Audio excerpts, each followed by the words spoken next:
अखिल गुण निधान सच्चिदानंद घन करुणा वरुणालय भक्तवत्सल भगवान श्री पांडुरंगाच्या चरणावर मनपूर्वक साष्टांग आद्याचार्यांपासून अस्मदाचार्यांपर्यंत सकल संत आचार्य वृंदांना साष्टांग अभिवादन करू.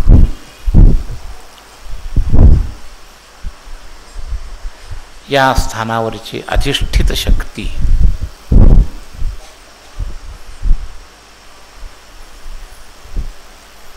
पंचतत्वामध्ये ज्याला नित्यत्व पहिला नंबर दिलेला आहे त्या नाम भगवंताला साष्टांग अभिवादन करू.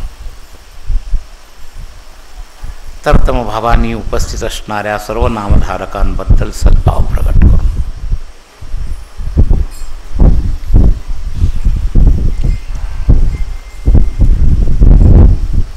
आपण जो दोनदा जय जयकार केला नाम भगवान की जय.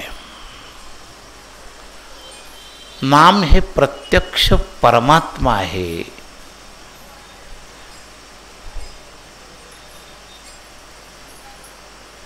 फार वाक्यानंतर असं वाटेल.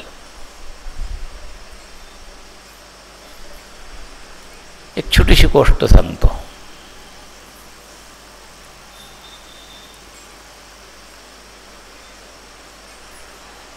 एक भक्त एका महात्म्याकडे गेला. मला साधना सांगा, काही दर्शन करायचं आहे भगवंताचं, असं प्रार्थना केली. महात्म्याने त्यांच्याजवळ असणारी एक गणपती देवीची मूर्ती दिली. जा म्हणे याची पूजा कर. गेला घेऊन भक्त. भक्त घेऊन गेल्यानंतर बरेच दिवस महात्म्याने सांगितल्याप्रमाणे पूजा अर्चा केली. आणि एक दिवस परत तो महात्म्यांकडे आला आणि म्हणला, काय देवीची काही मला प्राप्ती नाही, प्रसन्नता नाही होत, काय करू. महात्म्याने काय केलं, हेतू असतात संतांचे. दुसरी एक त्यांच्या कुटीत गणपतीची मूर्ती होती. म्हणले नाही, आता देवी तुला पावत, ती गणपतीची मूर्ती घेऊन जा, त्याची पूजा कर. गेला, पण आता इतके दिवस त्या देवीची पूजा केली, त्याला कुठंतरी ते टाकता येत नाही. मग त्याने काय केलं, आपल्या देवघराच्या वर एक छोटीशी फळी होती, त्याच्यावर देवीची मूर्ती ठेवली आणि खालच्या देवघरात, मुख्य देवघरात गणपतीची मूर्ती ठेवली. पूजा अर्चा चालू झाली. तसं गणपती पण काही लगेच प्रसन्न झाला नाही. पण पूजा करताना तो उदबत्ती लावायचा, त्या गणपतीजवळ ठेवायचा. पण हवेमुळं त्याची जी धुराची ज्योत होती ती वरच्या देवीच्या मूर्तीच्या जवळ जायची. ह्याचं अपुरं डोकं. तर म्हणलं, ही तर मला प्राप्त झाली नाही आणि गणपतीला उदबत्ती लावतो, वास देवी घेते म्हणे ही. मग काय करायचं, त्यांनी त्या कापसाच्या वाती केल्या आणि त्या देवीच्या नाकात ठोचल्या. तिला वास नाही गेला पाहिजे. आणि मग पूजा अर्चा चालू झाली तर देवी प्रसन्न झाली. प्रसन्न झाल्यामुळे मी इतके दिवस पूजा केली तेव्हा प्रसन्न झाली नाही आणि आता प्रसन्न झाली. म्हणे तू, तिने विचारलं तिला की तुम्ही इतके दिवस पूजा करत होतो, तुम्हाला प्रसन्न झाली नाही, आता मी तुझी पूजा सोडली आणि तू का प्रसन्न झाली. अरे म्हणे, पूजा करत असताना सुद्धा तुला ही मूर्तीच वाटत होती, आता पूजा करत नाही, पण मग मी देवी आहे आणि देवीला वास जाता कामा नये म्हणून तू माझ्या नाकात कापूस घातला, तर मूर्तीमध्ये देवीपणा तुला वाटला म्हणून मी प्रसन्न झाले. सिद्धांत. नामामध्ये भगवंतत्व वाटेल त्याला फळ. दृष्टांत आणि सिद्धांत लक्षात घ्या. नाम ही भगवंताची साक्षात मूर्ती आहे. पंचनित्यापैकी पहिलं नाम येतं. वैष्णव सिद्धांतामध्ये नाम, रूप, धाम, लीला आणि परिकर असे 5 नावं येतात. तर त्यातलं पहिलं नंबर येतो नामाला. त्या नामाची ताकद किती संतांनी सांगितली. नाम आठविता रूपी प्रगटपै झाला. नाम आठवल्याबरोबर तो प्रगट होतो. मूर्तीमध्ये धातूपणामुळे विकल्प आला. नामामध्ये साधारण माणसाला विकल्प यायला जागा नाही. ही धातूची मूर्ती आहे म्हणून विकल्प आला. नाम काय आहे? सगुण आणि निर्गुण या दोन्हीला सांधणारं मधला उमरा आहे. तुलसीदासांनी जीह देहरी द्वार असं म्हटलं. उमरा असल्यासारखं आहे. तुलसीदासांनी तुलना करताना नामीचा संबंध घालून देण्याचं माध्यम हे नाम आहे. आणि त्या नामाची शक्ती त्या नामामध्ये पूर्ण परमात्माच आहे. हा जो सिद्धांत आहे, हा सिद्धांत साधना करणाऱ्या नामधारकांमध्ये सुद्धा 95, 98, 99% लोकांना अंगीकृत नाही. भजन करतात, फळ मिळेलच. नाम घेता वाया गेला ऐसा कोणी नाही केला. फळ तर मिळेलच. पण ज्या लेव्हलची ताकद त्याच्यामध्ये नाम आठविता रूपी प्रगटपै झाला, त्या लेव्हलचं फळ त्याला मिळेल. भावनेला किती महत्त्व आहे. देवी पूजा करत असताना प्रसन्न झाली नाही. एकाच मुद्द्यावर प्रसन्न झाली की त्या मूर्तीत प्रत्यक्ष देवी आहे असं वाटल्यामुळंच रागद्वेषानं का होईना त्यांनी तिला वाद जाऊ देता कामा नये म्हणून कापसाच्या वाती घातल्या. आपल्या नामाच्या श्रद्धेला हा मीटर लावून बघा, म्हणजे कळेल तुम्हाला काय ते. कसंही घेतलं तर वाया जाणार नाही, पण विशेष फलदायी कधी होईल? त्याच्यात असणारी भगवंतत्व बुद्धी श्रद्धा ही त्याच्या फळाला कारणीभूत आहे. तर नामनामीचा अभेद आहे हे ठीकच आहे. आपल्या सृष्टीतल्या सर्वातलं सार सूत्र आहे शब्द. ही सगळी पंचभौतिक सृष्टी जी आहे त्याच्यात सर्वव्यापक आणि सर्वात सूक्ष्म असणारं आकाश आहे.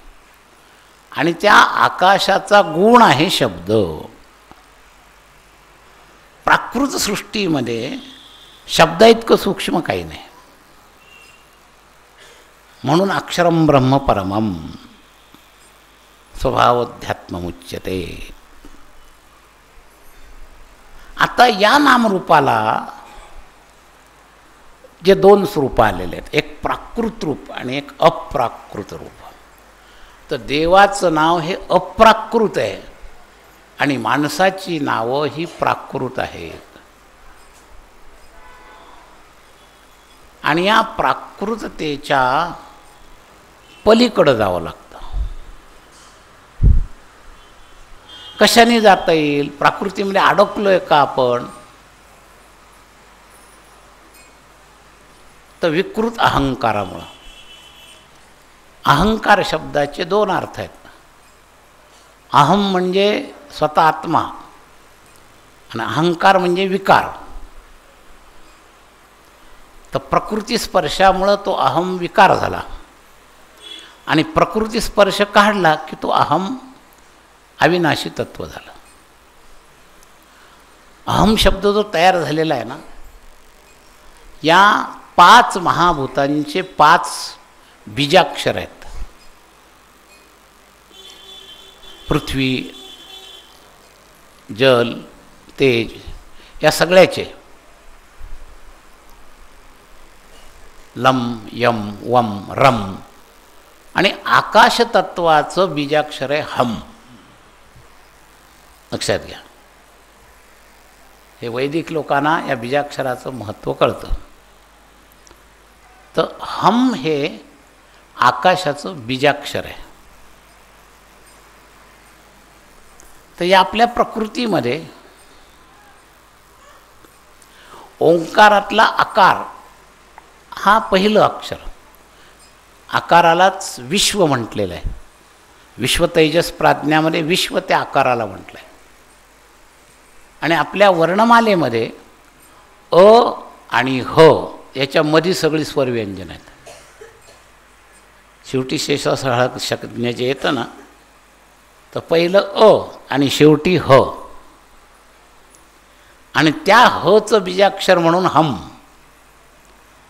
तर अहममध्ये हे सर्व शब्द विज्ञान बसलं. लक्षात घ्या. जसं संस्कृतात याच्यातले क्रमाने शिकलेले कमी असतील, ती शांडिल ही जी व्याकरणाची जी सूत्र तयार होतात त्याच्यामध्ये असेच प्रकार असतात. मूळ ही जी माहेश्वराची 14 सूत्र आहेत त्याच्यातूनच सगळे पाणिनीचे अष्टाध्यायीमधले सगळे सूत्र तयार झालेले आहेत. आता इको येण्याची इक शब्दामध्ये मूळ जे शब्द आहे ऐऊण, रुल, रुक, ए, ओंग, याऊ, छयवरट, जवय, जगडदश, कपयश, सतर, हल. तर असे हे ते 14 माहेश्वराचे डमरीतून निघालेली ही वाणी आहे, मूळ पाणिनी व्याकरण. तर त्याच्यामध्ये इक म्हटलं तर ई आणि क याच्यामधले जेवढे तेवढेच घेतले. आणि इकचा यण होतो, म्हणजे यण शब्द तिथं यवरट हलजेमध्ये आहे. तर एको यणची हे झालं सूत्र. काय विशेष खोलात जायचं नाही, आपलं नाममात्र दृष्टांत म्हणून सांगितलं. सगळ्याला काही ते समजायची गरज आहे असंही नाही, दृष्टांतच आहे तो. तेव्हा संस्कृतचं ज्ञान नसणाऱ्या सगळ्याला काही त्याच्यातलं गणित कळणार नाही. तर अशी ती सूत्र बनवण्याची पद्धती आहे. आपलं पूर्वीचं बरंचसं ज्ञान सूत्रात्मक ग्रंथामध्ये येणं म्हणजे शॉर्ट होणं. आता जसं बीजगणिताची, सायन्सची सूत्र निघालीत तसं पूर्वी नारद भक्तिसूत्र, ब्रह्मसूत्र, पराशर सूत्र, कर्मयोगाची सूत्र, शांडिल्य भक्तिसूत्र हे सूत्ररूप ग्रंथ आले. म्हणजे त्याला एकदम पूर्णता आली, त्याला सूत्ररूपात बसवलं. मग सूत्रांचे विस्तार केले जातात. तर तसं अहम हे सूत्र आहे आपलं, आत्म्याचं बोधक असं आहे. तर या अहममध्ये आपलं आत्म्याचं सूत्र आहे. महावाक्यामध्ये तरी काय आहे, अहम ब्रह्म अस्मि. सुरुवात अहमनी झाली, लक्षात. तर हा अहम शब्द जो आहे हा आपल्या स्वचा बोधक आहे. न हन्यते, अ म्हणजे नकार. जो कुणाचं हनन करत नाही, ज्याच्याद्वारा कुणाचं हनन होत नाही, असा जो नित्यशुद्ध बुद्ध जो आत्म्याचं चैतन्य आहे त्याचं नाव आहे अहम. तो प्रकृती स्पर्शानं विकृत झाला आणि म्हणून मग षड्विकारामधला सुद्धा तो अहंकार नावाचा विकार झाला.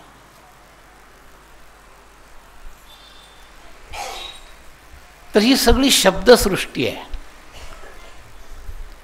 तर या शब्दसृष्टीमध्ये मिथ्या असणारं जे नामरूप आहे ते तुमचं स्वतःचं. मायेचं स्वरूप जे तत्त्वज्ञानात सांगितलं आहे, तर मायेमध्ये अस्तिभाती प्रिय रूपानं परमात्म शक्ती आहे आणि नाशवान रूपानं ही माया शक्ती आहे. नाम आणि रूप हे 2 नाशवान आहेत.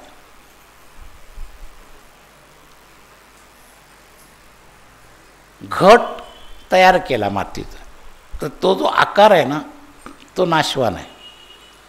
आणि त्याला जे घट म्हणलं आहे ते नाशवान आहे. घट शब्द त्याच्यातला नेमका बाजूला, घट म्हणजे नेमकं काय काढता येणार नाही. आणि त्या घटामध्ये सत्य काय, मग माती सत्य आहे. मग ते कोणत्याही रूपात जरी त्या मातीचं कुल्हड बनवलेलं असो, मडकं बनवलेलं असो, का मोठी घागर बनवलेली असो, तिन्ही मी तत्व काय आहे, माती. तर तत्व सत्य आहे, माती सत्य आहे. आणि त्या तत्वाचे केलेले तात्कालिक आकार हे मिथ्या आहेत.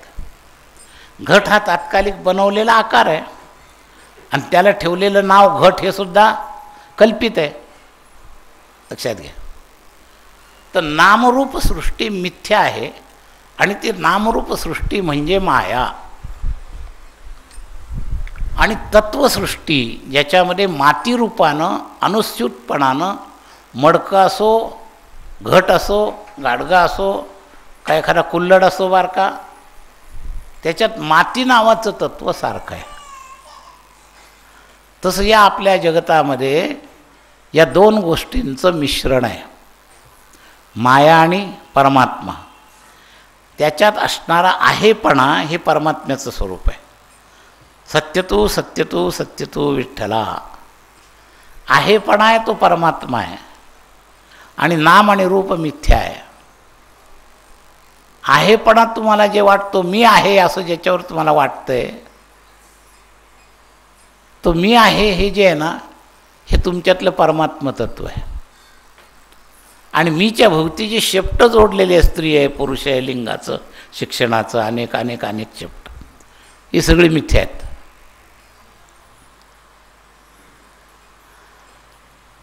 आणि म्हणून नामरूपात्मक सृष्टी मिथ्या असल्यामुळं देवाचं नाव हे त्याच्यापेक्षा विलक्षण आहे, सदसद विलक्षण. हे मायेचं पंचभौतिक कृतीचं नामरूपक नामकरण नाही, ते परब्रह्माचं नामकरण आहे. दोन्ही दिसती सारखी सारखी, वर्म जाणे तो पारखी.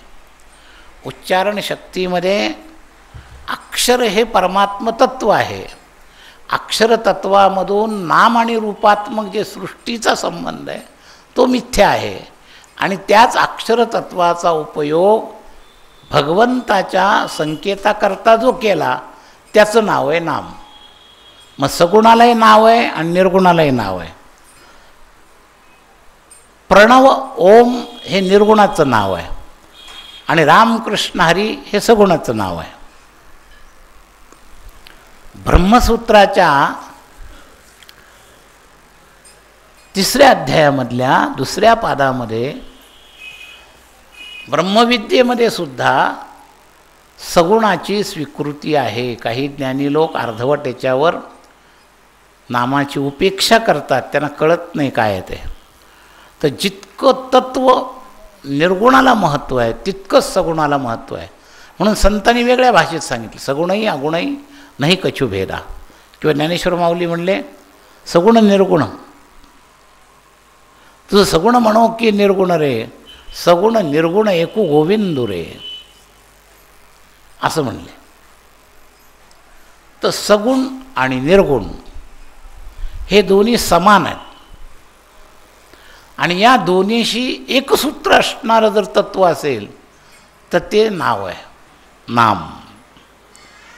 ओम रूपानं निर्गुण परमात्म्याची उपासना करणं काय, रामकृष्ण हरी दत्त कृष्ण गोविंद वासुदेव या नामानं सगुणाची उपासना करणं काय. आपला पहिला स्पर्श नामाला होतो, रूपालाही होत नाही, निर्गुण रूपालाही होत नाही. नामाच्याच माध्यमातून सगुणाकडेही जाता येतं आणि नामाच्याच माध्यमातून निर्गुणाकडे जाता येतं. तर ते नामाचं माध्यम जे आहे त्याची आवृत्ती म्हणजे त्याचं नाव आहे उपासना.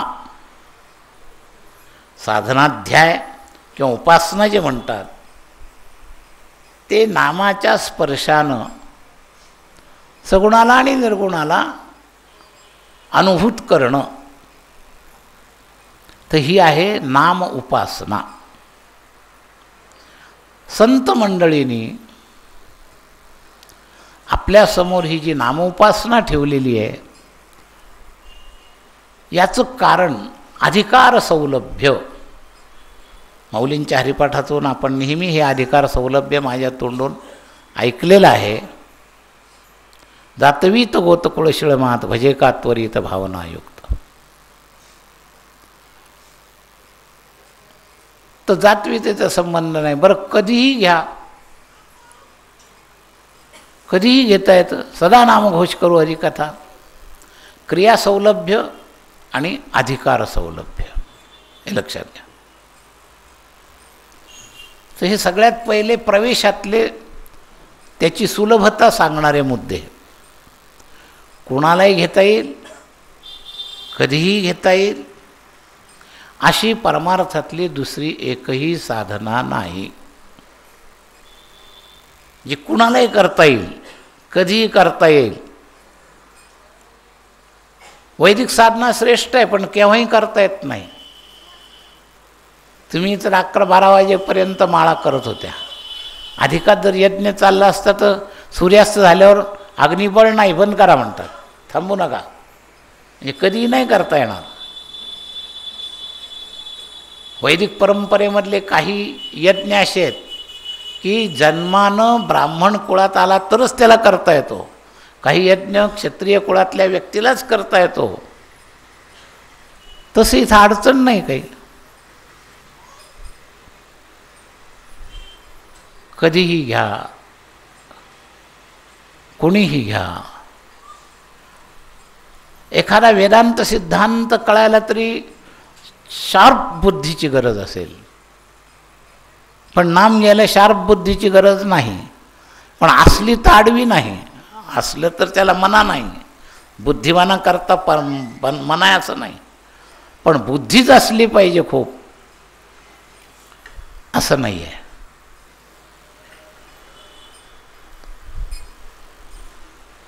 दुसरी गोष्ट,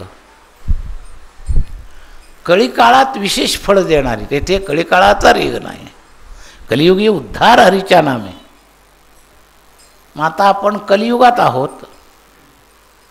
दुसरी गोष्ट, सगळे समय आपण पाळू शकत नाही.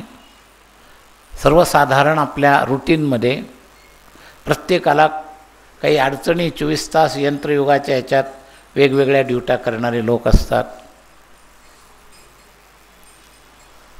तर कधीही भजन करता येईल अशी सुलभता, कोणालाही करता येईल ही सुलभता, वयाचीही अट नाही. काही साधना तुम्हाला तीर्थयात्रा करायची आहे, 97-98 वय झाले, काय तीर्थयात्रा करणार आहे तुम्ही? गाडीत सहज चढता येत नाही, पण भजन करू शकाल. तेव्हा सकळास येथे आहे अधिकार. कलियुगी उद्धार हरीच्या नामे.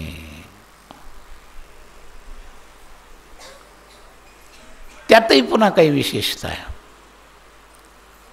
पवित्र पुण्यक्षेत्र आणि मिळालेला पवित्र काळ फार महत्त्वाची गोष्ट आहे. काळाचा सदुपयोग करा. पुराणात एक गोष्ट येते, नारदाने संत काय काम करतात त्याच्याकरता ती छोटी गोष्ट आलेली आहे. गोष्ट अशी आहे की एक पापी गृहस्थ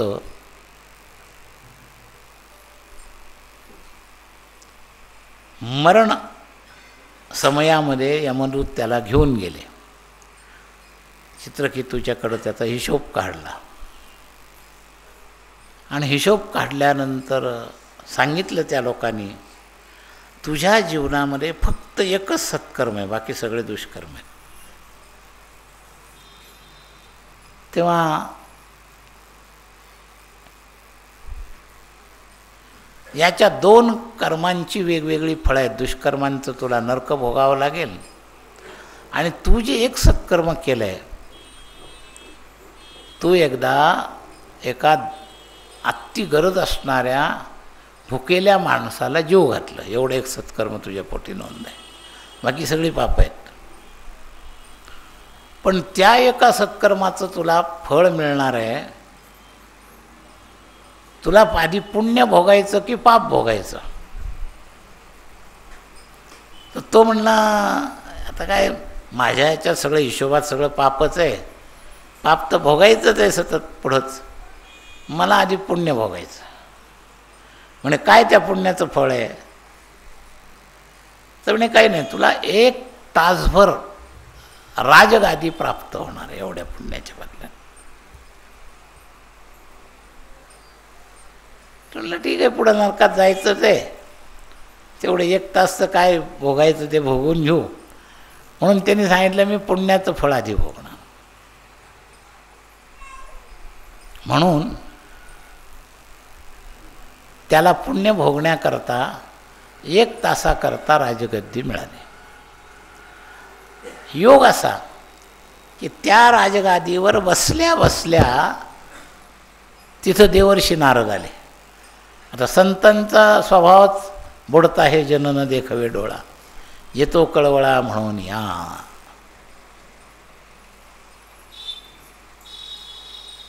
कोण काय विचारलं तू राजगादीवर?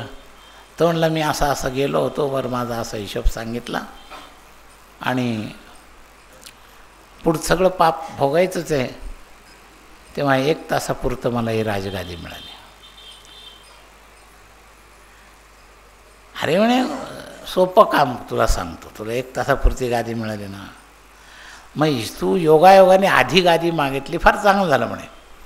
मग काही नाही, या तासामध्ये तू जर एकदा भोजन घातलं होतं तर तुला एवढं मिळालं, या तासभरात तुला जेवढं दान पुण्य करता येईल तेवढं कर.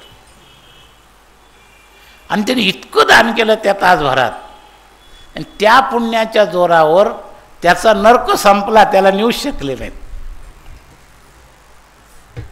स्वल्पमप्यस्य धर्मस्य त्रायते महत्व. तर 12 महिन्याच्या पेक्षा जादा मिळालेला हा अधिक मास, याचा जर सदुपयोग कराल तर 12 महिने भोगावं लागणारं सगळं पाप बंद होईल, एवढं लक्षात घ्या. किती जणांनी केला, किती जणांनी नाही केला, आता उकरड्यात मी कशाला तुम्ही उकरून अजून त्याचं हे करून बसू, त्याचे ते तुमचं तुम्ही साक्षीदार आहेत. अजून आजचा दिवस उरलेला आहे पंचांगामध्ये, आपल्याला अजून आजच्या दिवस भजन करायचं आहे. उद्याला 13 माळा सामुदायिक इथं घेऊन आपण मोजलेल्या गव्हाचीच प्रसाद म्हणून लापशी केली जाईल आणि तो प्रसाद घेऊन जायचा आहे. लोकांना शिजेपर्यंत दम निघतो, निवेपर्यंत निघत नाही, असे काही दुर्भागी असतात. लक्षात घ्या, स्वतःच्या मनाच्या संकल्पाचे इतके पक्के असतात की संतांना सुद्धा हात टेकावे लागतात त्यांच्यापुढं. असे स्वतःप्रामाण्यवादी असतात काही. थोडा विवेक ठेवा.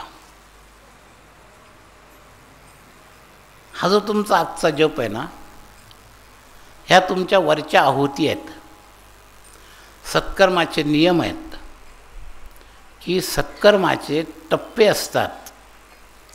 अनुष्ठानाच्या 1/10 हवन आणि हवनाच्या 1/10 ब्राह्मण भोजन, अशी पद्धती असते. आणि कलियुगामध्ये त्याच्याकरता सवडशास्त्र सांगितलं आहे. नाही तुम्हाला हवन करता आलं तर अधिक 1/10 जप करा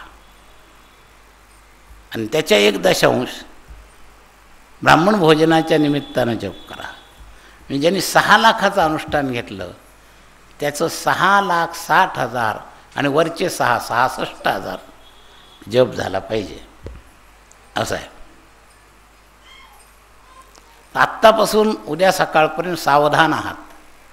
काही लोक अशा ढिलाईवर असतात, नाही आता आपलं झालं अनुष्ठान करून, तेवढं हवन करण्याची दुर्बळता आहे. म्हणून पुढचा मुद्दा सांगतो तुम्हाला. इथं गुरुजी बसलेले, विचारा अशी पद्धत आहे की नाही अनुष्ठानाची. तेव्हा आत्ता सूचना केल्यापासून उरलेला जप 66,000 आपला 6 लाखाच्या वर झाला पाहिजे असा हिशोब सगळ्यांनी लक्षात ठेवा. 660 माळा. मग थोडा आजचे दिवस त्रास झाला तरी चालेल, उद्या सकाळी 9पर्यंत वेळ आहे, पहाटे उठा. अशक्य काही नाही. 6 लाखाची तयारी बरेचजणांनी केलेलीच आहे. त्यांच्या हिशोबात असतात. एवढे झाले आता काय सावकाश केलं तरी चालेल. कधी मग थोडा जोर करतात, कधी सावकाश झालं चालेल. हिशोबी काम आहे फार. कलियुग आहे ना, त्यामुळे त्या हिशोबीपणाची सवय लागलेली आहे. त्यामुळे सगळ्यात हिशोब असतो, सतत चालू असतो. इतके दिवस दिले, इतक्या वेळेला निघायचं, इतक्या वेळेला पोचायचं, इतक्या वेळा हे करायचं. सगळं हिशोबी जीवन, बिनहिशोबी काही नाही. त्या डोक्यामध्ये सगळे प्लॅन असतात. तर अजूनही तुमचे काही प्लॅन तयार असतील. मी तुम्हाला फक्त सावधान केलं. करणे में सावधान, होणे में प्रसन्न. तुमचं नशीबच तुम्हाला आडो येत असेल तर तुका म्हणे बोडे बांधुनी दगड आणि तिथे काय कोड धावायचे. जो दगड बांधूनच उडी मारली आहे त्याला काय धावण्याचं. तसं काही लोकांनी दगड आपले बांधलेले असले टायमिंगचे तर त्यांच्याकरता काही धावायची गरज नाही, त्यांचं त्यांच्याजवळ. पण जर नसतील दगड बांधले, स्वाधीनता थोडी असेल, ऐकलेलं जर आचरण्याची इच्छा असेल तर हे संकेत लक्षात ठेवा आणि त्याप्रमाणे थोडंसं वागा.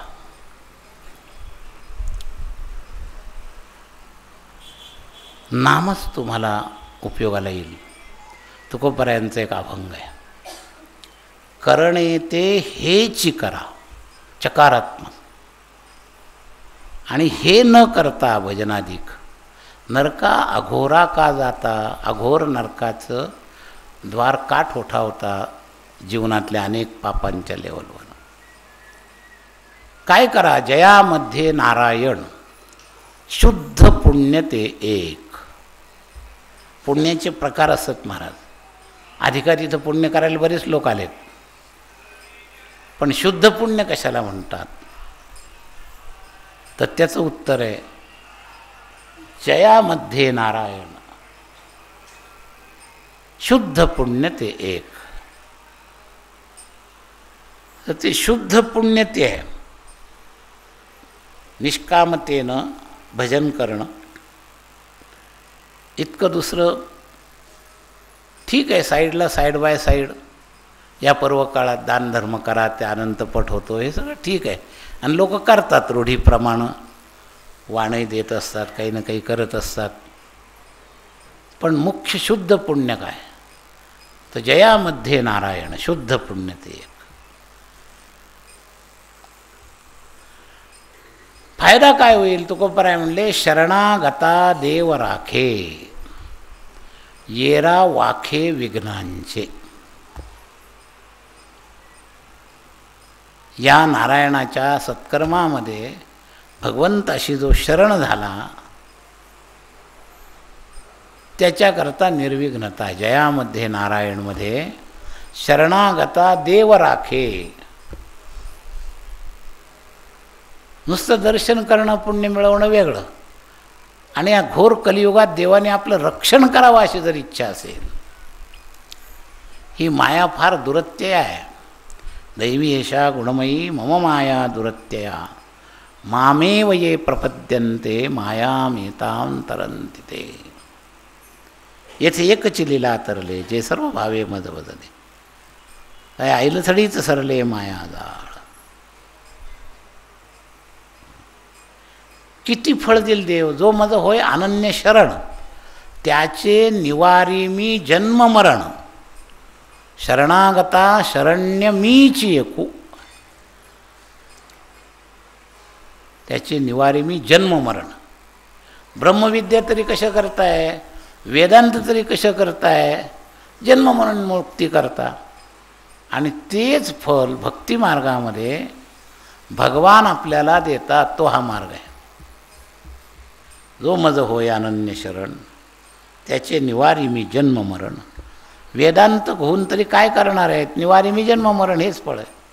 ब्रह्मात्मैक्य ज्ञानामध्ये मुक्ती मुक्ती म्हणजे काय? जन्ममरणाचा फेरा संपणं, याचंच नाव मुक्ती. आणि भगवान आश्वासन देतात की त्याचे निवारी मी जन्ममरण, शरणागता शरण्य मीचे को. तेव्हा शरणागतीच्या मार्गाचा बारकाईने विचार करा. तुम्हाला जर घोर कलियुगातून स्वतःचं रक्षण करायचं असेल, शरणागता देव राखे येरा वाखे विघ्नांचे. तुका म्हणे लीन व्हावे कळो भावे वर्महे. असा 4 चरणाचा छोटासा अभंग आहे. याच्यामध्ये 2 संकेत झाले. आत्ताचं केलेल्याचं वर्णन झालं, शुद्ध पुण्य ते एक, तुम्ही जे केले ते, आणि पुढचाही संकेत झाला, करणे ते हेची करा. उद्या पार मोकळं सुटल्यासारखं सगळं भजन बंद. आता ओढायची नुसती घाई, उद्यापासून झुरो. कधी एकदा जेवतो आणि कधी पुन्हा त्या संसारातल्या सगळ्या समस्येमध्ये बुडून जातो. तुकोबारायाने संकेत काला, करणे ते हेच करा, जे आत्ता केलं ना ते. आणि जर नाही केलं तर परिणाम ठरलेला आहे, नरका अघोरा का जाता, अघोर नरकामध्ये पळावला आहे. मग हेचीचा भाव काय? तर जयामध्ये नारायण शुद्ध पुण्य ते. शरणागता देव राखे येरा वाखे विघ्नांचे. तुका म्हणे लीन व्हावे कळो भावे वर्महे.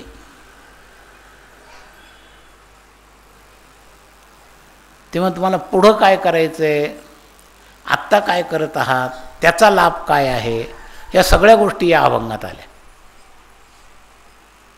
शरणागता देव राखे फलश्रुती झाली, करणे ती हेची करा साधन झालं, आणि त्याचं स्वरूप झालं नाममहिमेचं.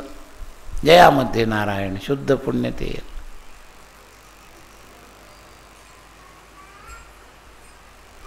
आणि तुकोबाराय पुढचं 2 संख्यात करतात, एक व्यवहाराचा आणि एक अध्यात्माचा. व्यवहाराचा संकेत केला आपलं अध्यात्माचा, हेच भजन करा. आणि व्यवहारातला संकेत काय केला? तुका म्हणे लीन व्हावे. महापुरे झाडे जाती तेथे लव्हाळे वाचती. तेव्हा व्यवहारात कसं व्हा? लीन व्हा. त्या अहंकृतीचा धक्का त्या साधनेचा बसता कामा नये. आणि भावनेने हे साधन कळलं तर तुम्हाला एक मर्म कळेल. आणि हे लीन न होणं म्हणजे अहंकार, आणि लीन होणं म्हणजे अहंकार जाणं, आणि अहंकार जाणं म्हणजे परमार्थाची पूर्ती. अहंकार गेला आणि तुका म्हणे देव झाला.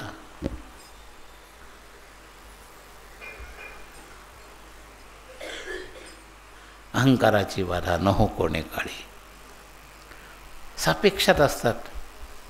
इतक्याने इतकं केलं, मी इतकं केलं, मी इतकं केलं, एक दिवस वाया घालवलं नाही. माझ्या 600 माळा झाल्या, माझ्या 800 झाल्या. खऱ्या किती खोट्या किती कुणास ठाऊक.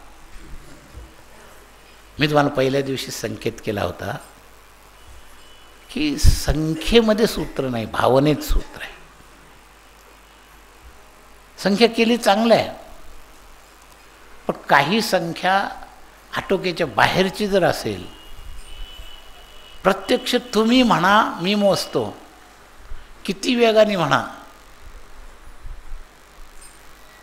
ताशी 60 माळा म्हणजे फार झाली घाई. 40 ते 60. आणि जर 60 माळा केल्या 15 तास जरी बसला तरी किती होतील? 15 तास बसतच नाहीत लोक, पण बसले तरी किती होतील?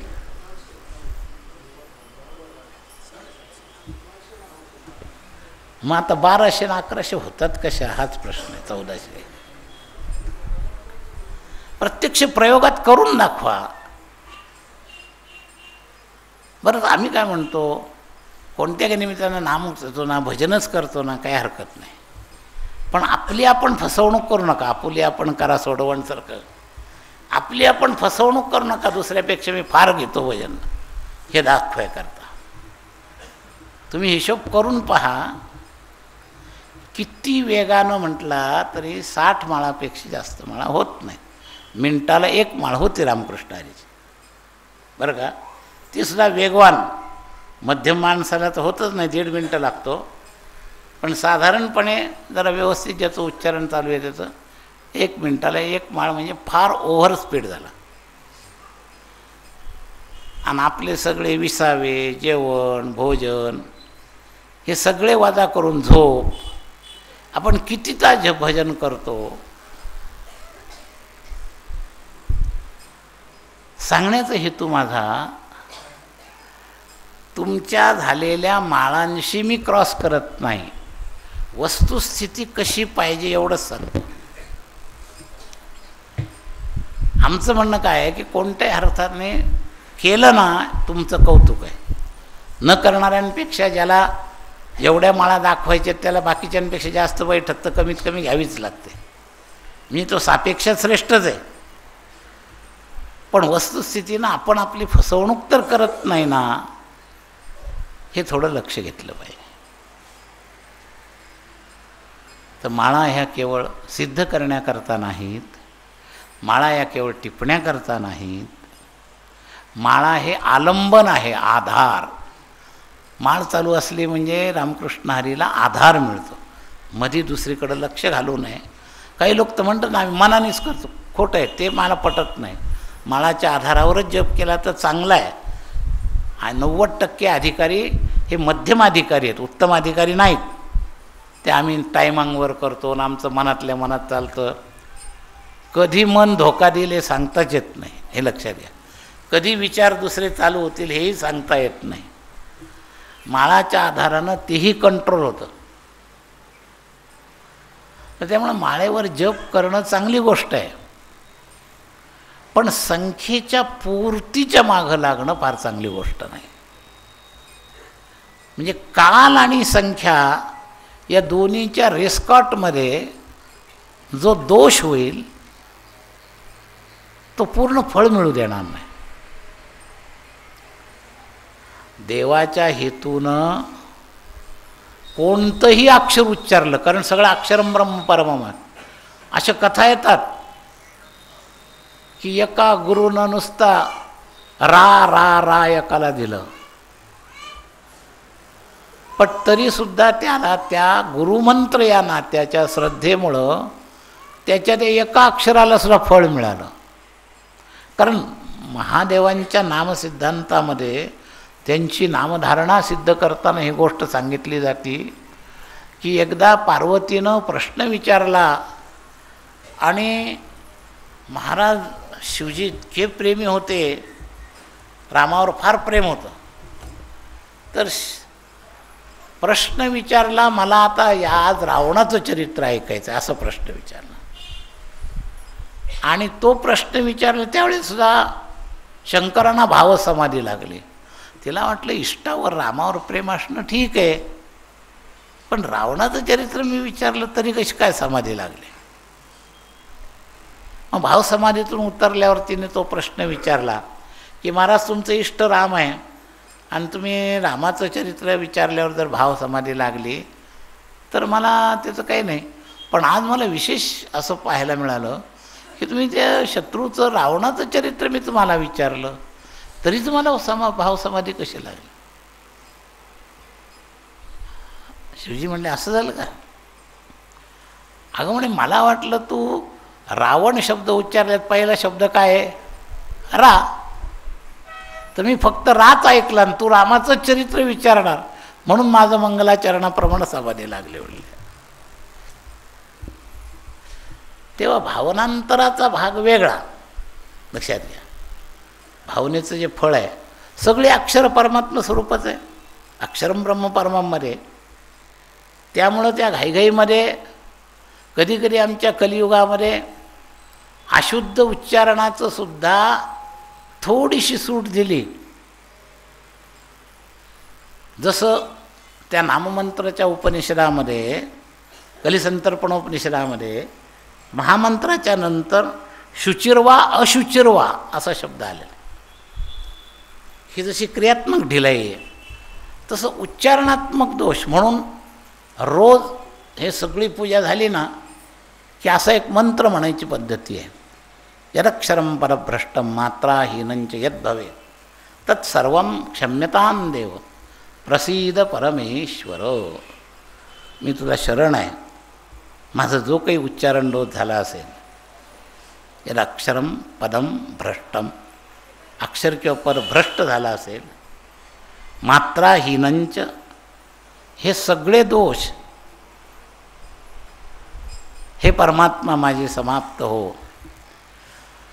तर कदाचित तुमच्या घाईचे दोष समाप्त होतील, पण एका बाजूने तुम्ही लगेच हक्क दाखवता, फलश्रुतीच्या पूर्णतेला अडचण येते.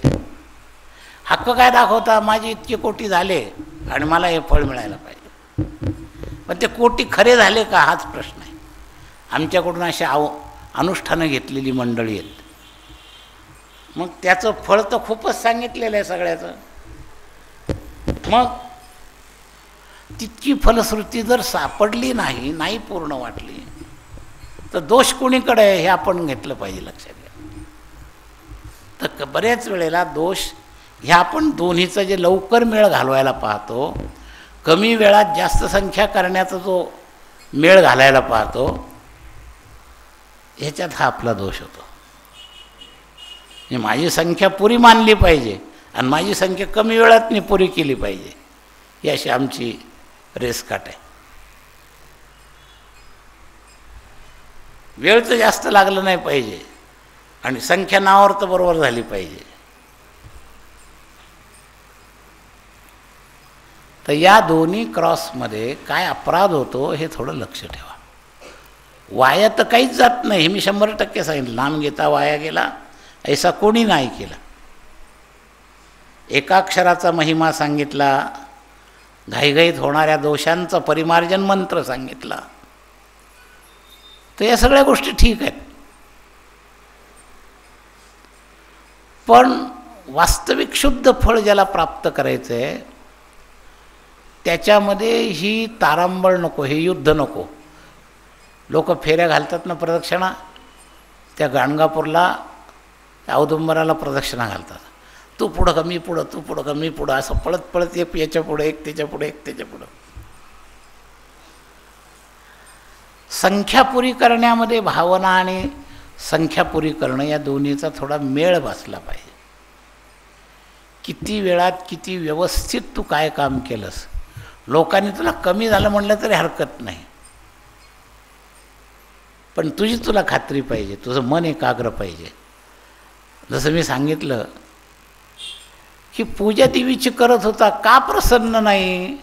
तर त्या देवीच्या मूर्तीत त्याला त्यावेळेला देवीच वाटत नव्हती आणि देवी पूजेतून बाजूला काढली तरी देवी प्रसन्न झाली. तर त्या मूर्तीत ती देवी आहे ही भावना त्याच्यात जोडली गेली, म्हणून देवी प्रसन्न झाली. आणि पूजा करताना आम्ही पूजा करत होतो, पण त्या मूर्तीत देवी आहे हे नाही आम्हाला. तसं आमचं नामामध्ये असणारी जी श्रद्धा आहे, नामनामीचा अभेद,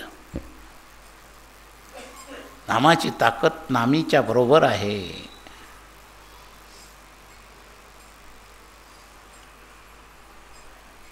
किती टक्के लोक आहेत हो की काही नाही, नाम हिचं आहे हेच पांडुरंग आहे, आम्हाला दर्शन नाही झालं तरी चालेल, एकदाही दर्शनाला गेला नाही, तिथं आहे तिथं नाही का,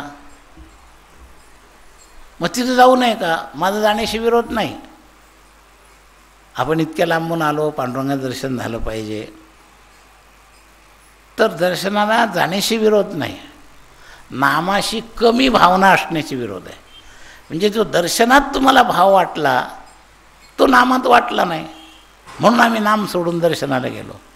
जर नाम आणि रूप जर एकाच भगवंताचे दोन्ही समान तत्व आहेत, तर इथं असताना तुम्ही दर्शनात नाहीत का? दर्शन नाहीत का? का उलट जवळ आहे सतत? त्या गर्दीच्यामुळं रूपापर्यंत जायला तरी देशांतर आहे. इथं नामाशी भेटताना कुठं देशांतर आहे? नामाच्या जवळच आहे ना तुम्ही. तसं रूपाच्या जवळच आहे का? नाही, तेवढं चालावं लागेल, तेवढी लाईनीत जावं लागेल. मी सगळ्याकरता तसं म्हणणार नाही. जो नामाशी चिकटलेला नसेल देव म्हणून, त्याच्याकरता दर्शनाचं एक वेगळं पुण्य आहे. पण खरे नामधारक जर झाला तर दर्शन नाही केल्याने देव तुमच्यावर रागवणार नाही. कारण देवाला माहिती आहे माझंच रूप आहे नाम.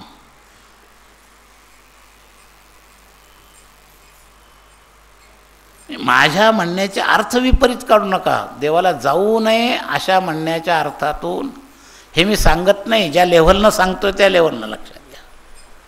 विपरीत अर्थ करू नका. नामावर किती श्रद्धा पाहिजे याच्याकरता सांगतो. हे पंचनित्य तत्व आहेत ना, आणि इथं तर दोन एकत्र आहेत ना, धाम आणि नाम. त्या रूपाजवळही धाम आणि नाम आहे आणि इथंही धाम आणि नाम आहे. आपल्या घरी नाम घेण्यापेक्षा विशेषता काय इथं? तिथं दोनचं संगम आहे, धाम आणि नाम. हे धाम तुम्हाला तिथं नाही मिळणार घरी भजन करताना. तिथं फक्त नाम सापडेल पण धाम नाही सापडणार. इथं धामही आहे नामही आहे. आता देवाच्या जवळ राहायला मिळून जर तुम्हाला भजन करता आलं तर त्रिवेणी संगम होईल. आणि तिथं जाता तर नको ते बाकीच्या चर्चा जवळ जाईपर्यंत करतात. इथलचे बडवे जाशेने हे असंच करतात, ते वचल्यानं घुसला, आम्ही काय फुकट आलो का देवाजवळ. तिथं नाम नाही घेत काही वेळेला. मग तो त्रिवेणी संगम होईल. नाम, धाम आणि रूप. दर्शन करायचं असेल तर असं करा कधी पण. हा त्रिवेणी संगम आहे. जसं संतांनी कथेमध्ये त्रिवेणी संगम वर्णन केला. कथा त्रिवेणी संगम, देव, भक्त आणि नाम. तिथीचे उत्तम चरण रजवंदिता. तसं नाम घेत घेत तुम्ही तिथं गेलात, डोळ्यांनी कोणत्याही प्राकृतिक रागद्वेषात न वावरता तुम्ही जर तिथं गेलात तर तुमचं त्रिवेणी संगम आहे ते दर्शन. आणि या ठिकाणी सुद्धा हा दोन संगम आहे. आपल्या घरी भजन करणं आणि इथं येऊन भजन करणं. आम्ही हा नियम का घातला त्याला कारण आहे ते लक्षात घ्या. धामशक्ती आहे. अजून एक इथं त्रिवेणी संगमामध्ये साधना शक्ती आहे. 12 कोटीचे 4 अनुष्ठानं होऊन इतर 18 वर्षापासून इथं भजन आहे. म्हणजे साधना शक्ती आहे हे लक्षात घ्या. त्या साधना शक्तीचा उपयोग व्हावा, धामशक्तीचा उपयोग व्हावा आणि नामशक्तीचा उपयोग व्हावा, या तिन्ही करता तुम्हाला इथं येऊन भजन करायला. काय तर त्रिवेणी संगम आहे हे लक्षात घ्या. पण शेवटच्या दिवशी ऐकल्यामुळं काही लोकांना पस्ताव होईल, आपण तितक्या श्रद्धेनं घेतलं नाही. तसं आधी पण मी काही सांगितलं, मधी पण सांगितलं. तेव्हा नामशक्तीचा महिमा विचार करताना हा सगळा मुद्दा लक्षात घेऊन इथं वेळ द्यायला पाहिजे. पण लोकेशन आडवी येते, आमच्या गावातला सप्ताह जा तिकडं. हे धामशक्तीचा महिमा नाही वाटत, गावचा महिमा वाटतो. अधिकात आम्हाला पण सप्ताहात आम्ही काही दुसरं नाही काही करत. पण कुठं काय आपण करतो याच्यात काय महत्त्व आहे कमी जास्त हे कळलं पाहिजे.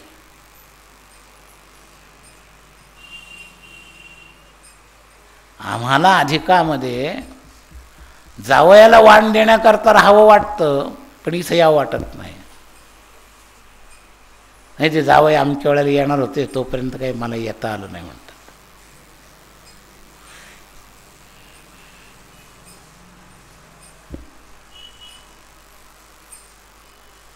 किती भौतिक मुद्दे आहेत काय सांगू तुम्हाला. थोडक्यात सुधरा. तेवढ्यापुरतं नुसतं पटल्यासारखं दाखवून कृतीत न उतरणं त्याला काही फारसं महत्त्व नाही आहे. कृतीत उतरलं पाहिजे. आपण काय करतो, कशाकरता करतो, कशातून काय वजा केलं पाहिजे. लोकेशणा, दारेशणा, वित्तेशणा या एषणात्रयानं आपलं फार पुण्यातला फार मोठा काळ आपला वजा होतो, हे लक्षात घे. हे एषणात्रय जे आहे ना,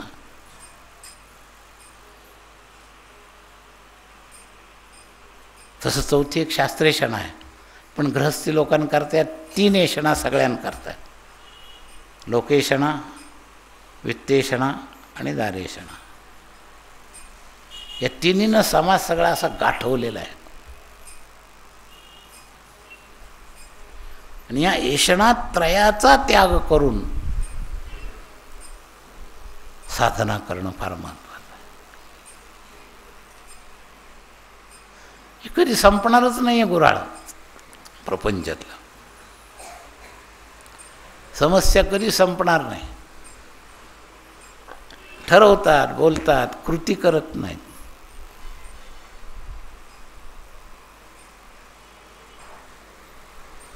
ही पेन्शनर मंडळी ठरवतात एक आणि कृती करत नाही.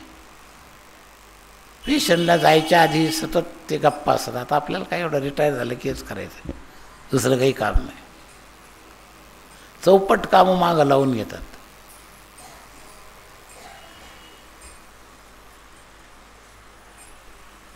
थोडं सावधान राहा. महिनाभर भजनाची साधना झाली. ज्यांची घडली ते भाग्यवान. बहुत सुकृताची जोडी, म्हणून विठ्ठली आवडी. तेव्हा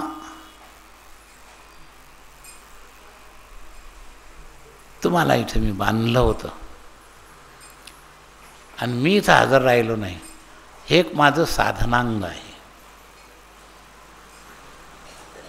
इथं असल्यावर तुमच्याशी बोलताना जे विविध विषयांमध्ये कारण नसताना डोकं जातं ते जाऊ नये. आवडी विठ्ठल गायी एकांती अलभ्यते येतील वगैरे, हे तुम्हाला शक्य नसलं तरी मला शक्य होतं, म्हणून मी त्या एकांताचा आश्रय घेतला. सापेक्षात जरी तुम्ही सात्विक असलात तरी जगतातली व्यावहारिक लोक म्हटलं की व्यवहाराची चर्चा येतेच, आणि तो एक मोठा प्रतिबंध होतो भगवत अनुसंधानामध्ये. चांगल्या हेतूचा असो, वाईट हेतूचा असो, तुमच्या कल्याणाचा असो, पण जगताकार वृत्ती केल्याशिवाय तुमच्याशी व्यवहारच करता येत नाही.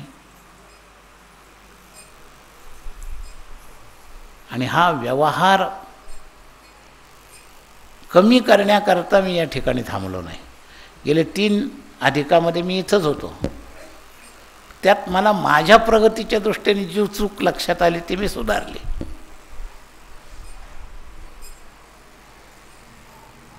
दोन फायदे. एक फायदा आपला गैरसमज असतो. लोकही तुम्हाला मातीत घालायकरता पुढं तुम्ही नाही तर कसं होणार, तुम्ही असल्याशिवाय काय जमणार. तर हा एक मूर्खपणा आहे, लक्षात घ्या. हे सगळे चालतं ते देवाच्या सत्तेनं चालतं, लक्षात घ्या. आणि त्याची प्रत्यक्ष अनुभूती आहे. नसताना सुद्धा पूर्ण नामाचं अनुष्ठान व्यवस्थितपणानं पार पडलं. शिष्यमंडळींनी प्रसिद्धीचं जेवढं संपर्क कर्तव्य आहे तेवढं केलं, आणि खरं पार पडलं कशामुळं, तर इथलच्या नामसत्तेनं तुम्हाला खेचून लावून धरलं. पहिल्या अनुष्ठानामध्ये सांगून सुद्धा खाली एकत्र बसत नव्हते, आणि आता कोणी शासन नसून सुद्धा आपोआप बसत होते. हे फरक कशाचा आहे हा, हे कळलं तर लक्षात येईल. आणि हे आपलं वाटू नये म्हणून मी नाही, याच्यात मला फायदा आहे. अहंकार वृद्ध होत नाही, आणि जगत असे व्यवहार संबंध नसल्यामुळं साधना जास्त घडते. तर मी माझा फायदा पाहिला, मला लाभ झाला, आणि तुम्ही या संकल्पामध्ये ज्याने ज्याने भाग घेतला त्यांना त्या त्या परीनं लाभ झालेलाच आहे. पुण्य मला मिळणार नाही. हां, आमचा फायदा काय आहे, जसं व्यवहार केल्यानंतर मध्ये कमिशन असतं तसं या जागेची सिद्धता वाढत जाते, एवढंच कमिशन आहे इथं. लक्षात घ्या, इथलची सिद्धता वाढत जाते. तुमचं पुण्य तुम्हालाच मिळणार आहे, ते मला नाही मिळणार, या जागेला पण नाही मिळणार. पण या जागेमध्ये एक सिद्धता वाढते, हे कमिशन आहे मधलं, त्याच्यात तुमचा काही तोटा न होता. एका जागेवर जर भजन झालं तर त्या जागेची सिद्धता तयार होते, हे लक्षात घ्या. तर आमचा एवढाच फायदा आहे या जागेचा की याच्यामध्ये आज हे 4थं अनुष्ठान आहे 13 कोटीचं, आणि शिवाय वर्षभर भजन याच जागेत चालू आहे. याचा जसा आम्हाला कमिशन मिळतं तुम्हाला पण मिळतं. काय, इतर ठिकाणी केलं तर मन लागत नाही, इथं मन लागतं, हे तुम्हाला मिळालेलं कमिशन, हे लक्षात घ्या. साधारण रस्त्यावर चाला आणि आळंदी पंढरीच्या वाटेवर चाला, फरक लक्षात येईल ज्यांना खरा कळतो त्यांना. का तर ती सिद्ध जागा आहे. संत त्याच रस्त्यानं अनेक वेळेला भजन म्हणत अभंग म्हणत पायी आलेत आळंदी पंढरीनं, आणि त्याचा अनुभव तुम्हाला पण मिळतो. तसं अनेक अनुष्ठानं झाल्याचा अनुभव तुम्हाला पण मिळतो. म्हणून दोन्ही बाजूनी हे कमिशन फक्त एकट्या आम्हाला नाही आहे, तुम्हाला पण आहे, हे लक्षात घ्या. सिद्ध जागेची एक ताकद असते, हे लक्षात घ्या. त्या वातावरणात, अरे प्रत्येक प्रांताची एक एक ताकद असते. मी तुम्हाला गंमत सांगतो. आम्ही डोंगरे महाराजांच्या भागवताला जायचो गुजरातमध्ये, मालसरला. तर स्पष्टपणानं फरक कसा जाणवला आम्हाला, साध्या व्यवहारी संस्काराची सुद्धा एक ताकद कशी तयार होते. 4-6 वेळेला आम्ही असा अनुभव घेतलेला आहे की रस्त्यावरचे बोर्ड वाचायचे नाही, काही नाही, पण आमची गाडी गुजरात बॉर्डरमध्ये गेली की गुजराती भाषेची आतून स्फूर्ती व्हायची, हे त्या भाषेचा परिणाम. आणि महाराष्ट्रात आल्यावर आपोआप इतर भाषावाल्यांनासुद्धा मराठीचं हे होतं, ज्यांना थोडीफार मराठी येते. मग या समष्टी वायुमंडलामध्ये जर साध्या त्रिगुणात्मक शब्दांचा जर एवढा प्रभाव होतो तर शुद्ध सात्विक नामस्मरणाचा किती प्रभाव होईल, दृष्टांत लक्षात घ्या. म्हणून अशा वेळेला आपले कल्पना, आपले तर्क, आपलं सवडशास्त्र नाही, आम्ही घरी बसून ते करणारच आहे, हे सगळं चावटपण आहे, वकिली आहे, डांबरटपण आहे, लक्षात घ्या. स्वतःच्या संकल्पाची, स्वार्थीपणाची ती सिद्धता करण्याचा तो भाव आहे. एका खड्यात 2 पक्षी मारायचे. जसं काही लोक आपलं भेट द्यायला येत होते, दर्शन करायचं, 2-4 माळा केले की चालले. ते ध्येय नामधारकाच्या यादीत बसत नाहीत, हे लक्षात घ्या. आमच्या नगर जिल्ह्यातली म्हण आहे की नेवाशाचा बाजार आणि मोहनी राजाचं दर्शन, असे नगर जिल्ह्यात म्हण आहे बरं का. एक पंथ दो काज, असे पुष्कळशी येऊन जातात. ज्याला ध्येयाने साधना करायची आहे त्यांनी या स्थानाचा आग्रह ठेवा, पर्वकाळाचा आग्रह ठेवा, त्याच भजनाचा आग्रह ठेवा, जपाचा. इथं रामकृष्णाने भजन झालेलं आहे, तर त्याची एक शक्ती तयार होते. 4 अनुष्ठानं आणि 18 वर्षापासून अखंड नामसंकीर्तन, याची एक ताकद आहे, हे लक्षात घ्या. ती ताकद तुम्हाला मदत करणार आहे. तेव्हा तुमच्या भाग्यानं जे झालं, बहुत सुकृताची जोडी म्हणून विठ्ठली आवडी. संन्यासी या नात्यानं फक्त तुमच्याशी स्नेह असावा असं नाही, म्हणून संन्यासाच्या आशीर्वादामध्ये समष्टीता आहे. सर्वेत्र सुखिनः सन्तु सर्वे सन्तु निरामया सर्वे भद्राणि पश्यन्तु मा कश्चित् दुःख भाग भवेत्. तर या न्यायाप्रमाणे किंवा दुसऱ्या भाषेत तुकोबरायांच्या कर्मे धर्मे तुम्हा असावे कल्याण. म्हणजे ज्यांनी जितकं प्रामाणिक केलं असेल, जितक्या प्रमाणात केलं असेल त्या प्रमाणात तुमचं कल्याण हो. कर्मे धर्मे तुम्हा असावे कल्याण. म्हणजे तपशिलामध्ये तोंड घुसवून निंदा उपेक्षा असं करण्यापेक्षा फक्त जमेचीच बाजू लक्षात घ्यायची, उण्याची घ्यायचीच नाही. कर्मे धर्मे तुम्हा असावे कल्याण. तुम्ही जेवढं ज्यांनी जे केलं असेल ठीक आहे. काहींनी वकिली चालवली, काही शेवटीच तोंड दाखवायला आले, सवड असून सुद्धा ध्येय नसल्यामुळं सगळे प्रकार असतात. पण सापेक्षात सगळं ठीक म्हणायचं. तर दोषदर्शनापेक्षा गुणदर्शनाच्या दृष्टिकोनातून कर्मे धर्मे तुम्हा असावे कल्याण. सर्वेत्र सुखिनः सन्तु सर्वे सन्तु निरामया. नामाचा महिमा सांगितला, माझी पृष्ठभूमी सांगितली आणि हा आशीर्वाद देऊन आपल्याच्या या शेवटच्या याचं संकेताचा अभंग सांगितला. करणे ते हेची करा, नरका घोरा का जाता, जयामध्ये नारायण शुद्ध पुण्य ते एक. शरणागता देव राखे, येरा वाखे विघ्नांचे. तुका म्हणे लीन भावे, कळो भावे वर्महे. पुंडलिक वरदा हरिविठ्ठल श्री ज्ञानदेव ज्ञानेश्वर महाराज की. नाम भगवान की.